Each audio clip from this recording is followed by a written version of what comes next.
Harka fuunee akkam jirtu kabajamtoota daawwattoota keenya kun oduuwwan gurguddoo tibbanaa biiroo kominikeeshinii Oromiyaatiin dhiyaatudha. Oduuwwan keenya gurguddoo tibbanaan dhimmoota siyaasa dinagdee fi hawaasummaa kan biyyaa fi kan naannoo qabannee dhiyaanneerraa oduu waliin ana Marshaa Shophaatii nu waliin tura. Jila kabajamoo Erkiin Tuuniyaas biyya Chaayinaatti bulchaa mootummaa uummata naannoo Xiyyaan hooyiruun durfamu simachuun waliin mari'anneerraa jedhan Pirezidaantii Shimallis Abdiisaan. Mariin keenyas carraalee dilbii fi tooraawwan xiyyeeffannoo gama naannoo keenyaa fi mootummaa uummata naannoo Xiyyaaniitiin jiran irratti wal hubannoo gaarii nu gidduutti kan uumedha.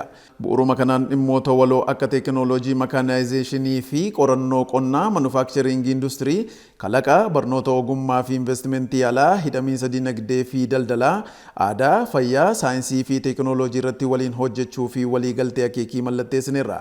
Waliigalteen akeekii kunis waliigaltee michummaa tarsiimaa haala maraa bara 2015 biyya keenya Itoophiyaa fi biyya Chaayinaa gidduutti mallatteeffame kan bu'uureffatee fi cimsuudha.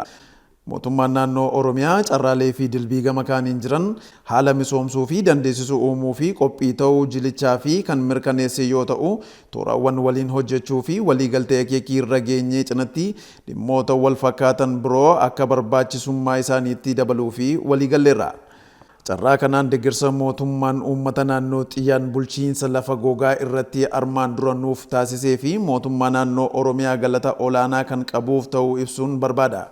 Walumaa galatti misooma hawaas dinagdee gosa adda addaa irratti waliin hojjechuu fi muuxannoowwan jiran walirraa qooddachuu fi marii wal hubannoo milkaa'aa kan geggeessinu yoo ta'u, waltajjii kana mijeessuu isaatii fi ministeera haajaa ila Rippaabilika Dimokiraatawaa Federaalaa Itoophiyaa galateeffachuun barbaada kan jedhan torban kana keessa. Bu'aan nageenya waaressuu raayyaa ittisa biyyaa Lixaan argame itti fufiinsa misoomaa fi shoora olaanaa gumaacheera jedhan Pirezidaantiin mootummaa naannoo Oromiyaa Obbo Shimallis Abdiisaa. Dabalata oduu kanaa gaaddiseettaan akka ta'utti qindeessiteetti. Guyyaan hundeeffame Lixaa 47ffaan magaalaa Naqamteetti kabajameera.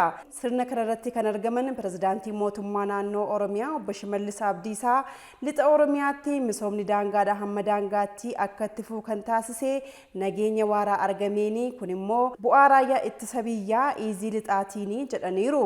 Raayyaan ittisa biyyaa hojii gootummaan hojjeteeniin dhaloonnii fi misoomni akka itti fufuuf aarsaa guddaa kaffaluu himaniiru. Lixi Oromiyaa giddugala dinagdee akka ta'uuf hawaasni naannichaa hojii hojjetamaa jiru eegee akka kunuunfatus Pirezidaanti Shimallis kan dhaaman torban kana keessa. Gurmaa'insi caasaa haaraa gandaa inisheetiiva lafa qabsiisuun imala badhaadhinaa saffisiisaa jira jedhan Obbo Saadaat Nashaa. Dabalata oduu kanaa Babbeejjitaa akka ta'utti qindeesseera. Gurmaa'insi caasaa haaraa gandaa inisheetiivii lafa qabsiisuun imala badhaadhinaa saffisiisaa jira jedhan sadarkaa Pirezidaantii ittaanaatti qindeessaan kilaastera hawaasummaa Obbo Saadaat Nashaa. Gurmaa'insi caasaa haaraa gandaa inisheetiivii lafa qabsiisuun imala badhaadhinaa saffisiisaa kan jiru ta'uu sadarkaa Pirezidaantii ittaanaatti qindeessaan kilaastera hawaasummaa Oromiyaa Obbo Saadaat Nashaa himaniiru. Jilli Obbo Saadaat Nashaan durfamu godina Gujii Lixaa aanaa Bulee Horaatti gurmaa'insa gandaa fi hojiilee misoomaa garaagaraa daawwataniiru. Gurmaa'insi caasaa haaraa gandaa inisheetiiviiwwan misoomaa lafa qabsiisuun imala badhaadhinaa saffisiisaa kan jiru ta'us kan ibsan torban kana keessa.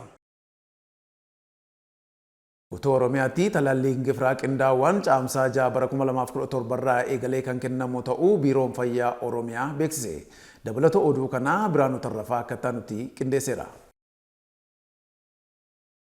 Hogganaatti aanaan biiroo fayyaa Oromiyaa Obbo Darajee Abdannaa akka ibsanitti duulli qindaa'an talaallii ittisa dhibee gifiraa kanaan daa'imman umuriin isaanii waggaa 5 gad ta'an hundaaf caamsaa 6 hanga 15tti akka guutuu biyyattiitti kan kennamu ta'uu bu'uura godhachuudhaan guutuu Oromiyaatti kan kennamu ta'uu ibsaniiru. Duulli qindaa'an talaallii ittisa dhibee gifiraa daa'imman umuriin isaanii waggaa 5 gad ta'an hundaaf kanaan dura kan fudhatanis ta'e kan hin fudhataniif ni kennama.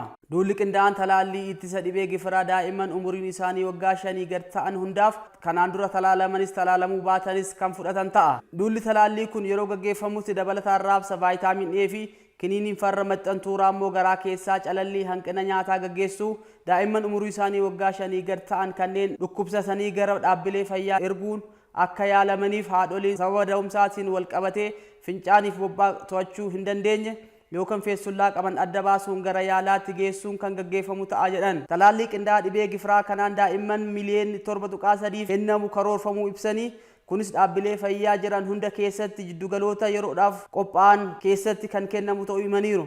Maatii guddistoonnii fi hawaasni hundi daa'imman isaanii dhaabbilee fayyaa fi wiirtulee jiddugala talaalliif yeroof qophaa'an geessuudhaan akka talaalchisaniif galma gahinsa duula qindaa'aa talaallii ittisa dhibee gifiraa kanaaf akka tumsan dirqama isaanii akka ba'an obbo Darajjeen kan dhaaman torban kana keessa.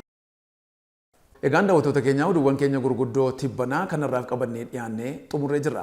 Odeeffannoo dabalataa fi fuula yuutuubii, feesbuukii, teelegiraamii, tiiktookii fi kallacha Oromiyaa hordofaa isiniin jecha torban oduuwwan kan biroon hanga wal agarruutti nagaan nuuf tura.